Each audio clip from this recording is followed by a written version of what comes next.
Hello, welcome everyone. We will continue our chapter Log on to MS Excel 2007. This is your chapter number 3. By default, there were the three sheets, sheet 1, sheet 2, sheet 3, and the sheet in which you work that will be called an active sheet. Now we will learn how to enter data in Excel, how we will enter that data in our Excel. To enter the data in an Excel, the data will be entered in an active cell. The active cell is the intersection between rows and column which we select. That will be our active cell. To enter data in Excel, just select a cell and begin typing. You will see the text appear both in the cell and in the formula bar above. When you will select a cell, the border of that particular cell will be highlighted, and that cell we call it the active cell. Just we have to select that particular cell. That selected cell will become an active cell, and we have to start typing. When we will start typing, the data will be entered in that active cell, and the data will appear in formula bar also. So you can see that in active cell and in the formula bar, whatever you will write, you can see from both the place. To tell Excel to accept the data you have typed, press enter. The information will be entered immediately and the cursor will move down one cell. When you write the data in active cell, when you want to Excel to accept that particular data, what you have to do, you have to just press enter key from the keyboard. When you will press an enter key, that data will be accepted by the Excel. That data will be entered in that particular active cell.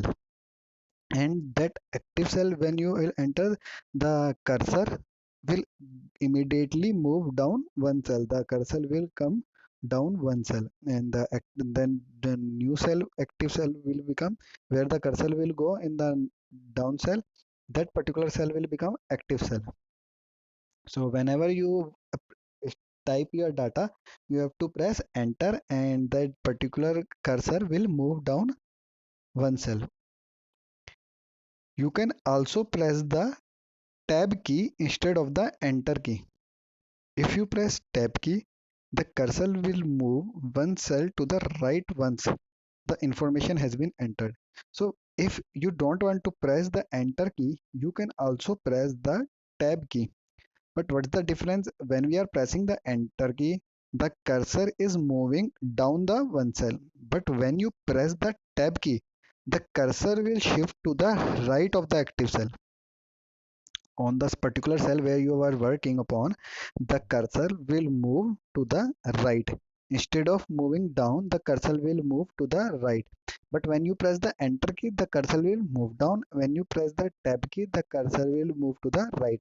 In both the cases, whatever you have written in the active cell, the data will be accepted by that particular cell, and the cursor will move down. That means the active cell becomes the different. If you press the tab key, the active cell will be the right of the cell, and if you press the enter key, the cursor will go to the down of that particular cell, and the particular cell will become the active cell. At any time while you are typing, you can press the escape key to cancel. This brings Excel back to the state it was before you started typing. When you think that you have written something wrong, or you want to be the at the back at the exactly one state back, then you can press the escape key.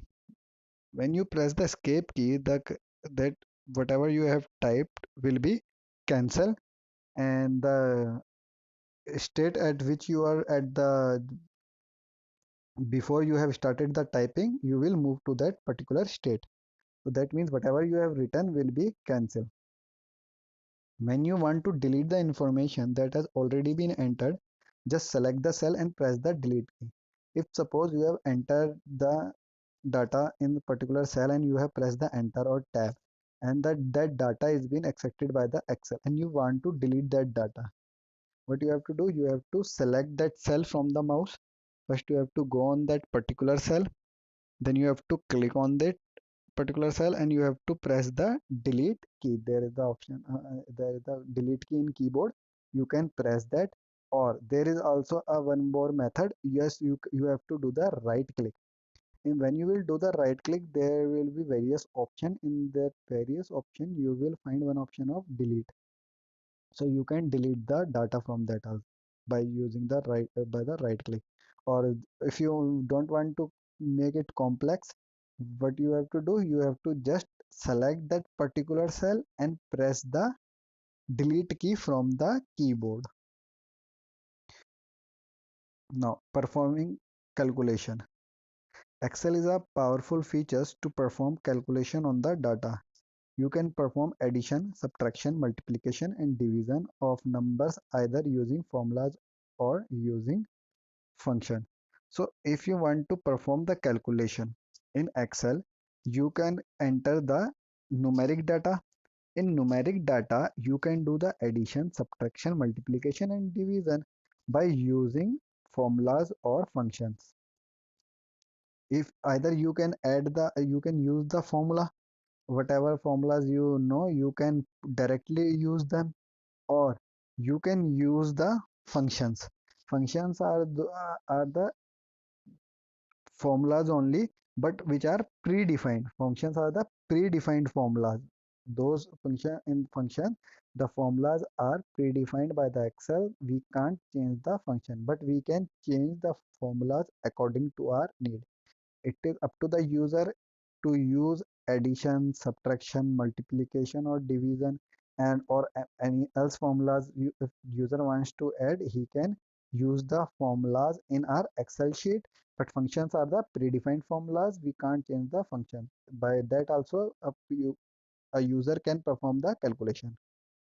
Creating a simple formula in Excel. How to create a simple formula in Excel? You can create a simple formula to add, subtract, multiply, or divide values in our worksheet. Simple formulas always start with an equal sign. Whenever you want to start a formula, you have to put the equal sign first. Any data which is started with the equal sign, that means that the data we have put it as formula, that and that formula is simple formula, followed by the constant that are numeric values and calculation operators such as plus, minus, asterisk, or forward slash sign. Forward slash sign we use for the division, plus sign we use for the addition, minus sign we use for the subtraction, and asterisk sign we use for the multiplication. So when you will write the equal sign, then you have to write down the constant, that is numeric value. First you have to write down the numeric value, then you can use the plus minus sign or any asterisk or forward slash sign for plus minus multiplication and division. Then you have to write again the second constant, and you will get the result of it. Let's take an example of a simple formula. On a worksheet, click the cell which you want to enter a formula, type equal sign followed by the constant and operators. So, and you can use only up to 8192 characters that you want to use in the calculation, and then you will get the result. First open the worksheet and then use the equal sign. We will do that this in practical. I will show you how we will do this. Then there is an AutoSum feature. In AutoSum feature, you can use AutoSum to quickly sum a column or rows or numbers. Select a cell next to the number you want to sum. Click AutoSum on the Home tab. Press Enter Windows. When you click AutoSum, Excel automatically enters formula that uses sum function to the sum the number. So if you want the AutoSum, you want that calculation will be done automatically. First, you have to enter the data in rows or a column, either in a row or either in a column. It is totally up to the user where they want the AutoSum function. You have to first select the columns, and after selecting the column, in the next column, what you have to do, you have to press the AutoSum on the Home tab, and the AutoSum you will get in the Home tab. When you click on the Home tab, you will get an AutoSum. You will click on the AutoSum. When you will click on the AutoSum, the sum function will invoke. That means that it will work the sum function. Sum function is the predefined function in which the addition is there. It will automatically add the data and give you the total in the next row. That means to sum all the numbers, what you have to do, you have to just click on the AutoSum, and the AutoSum will connect the AutoSum will do the sum of all the other number. So we will in the next video I am going to give you the practical. So in the next part you have to watch that another video also. I am with this. So watch the next video.